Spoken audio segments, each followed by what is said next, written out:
ښاغلی حمید کرزی صاحب، زه احترام کوم د افغانستان د دوو جمهوري دورو ولسمشر و، خو چې په زندګانو درد شي آلمان ته ځي. صحیح. د افغانستان د صلح عالي شورا رئیس ښاغلی ډاکټر صاحب عبدالله چې مریض شي هندوستان ته ځي. د حزب اسلامي غښتلی مشر مجاهد ښاغلی ګلبدین حکمتیار چې مریض شي مالیزیا ته تللی. د افغانستان کرکټ افسانوي لوبغاړی شاپور زادران شاته موږ یې غوښتنه کړو دا باید بهر ته لاړ شي هلته هغه وکړي تداوي وکړي هندوستان ته ځي. خو دغه جامع کې دوکاندار هم دی، کراچیوان هم دی، موټروان هم دی، صفاکار هم دی، ښاروالي کارمند هم دی، مامور هم دی، مدیر هم دی.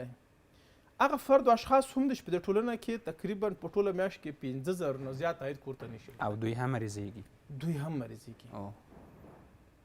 صرف ښاغلی حمید کرزی خپل بچیانو ته نه دی ګران، یا صرف دغه نورو نوموړي افراد و اشخاص مې شاید کړل صرف په بچیانو ته نه دی ګران، ما ته مې هم پلار ګران دی، تا ته هم خپل پلار ګران دی. دغه لیدونکي چې موږ ګورو دوی ته هم خپل پلارونه، خپل بچیان، خپل افراد و خپل اشخاص هومره ګران دي لکه څومره چې دغه غښتلي او پیاوړي افراد و اشخاص چې بهر کې خپل تداوي کوي هغه هم خپل کورنۍ ته دومره غښتلي دي. سوال دلته دا دی فیضان صاحب چې لسیزې د غږ کومه چې ما خدمت کړی دی، زه لسیزې دا بیرغ مې کړی دی پورته کړی دی او پر دغه عنوان باندې زه له ټولو څخه باج اخلم او ټولو څخه ځان لوړوم چې ما خدمت کړی دی. حال دا چې زه یو معیاري شفخانه په افغانستان کې نه لرم.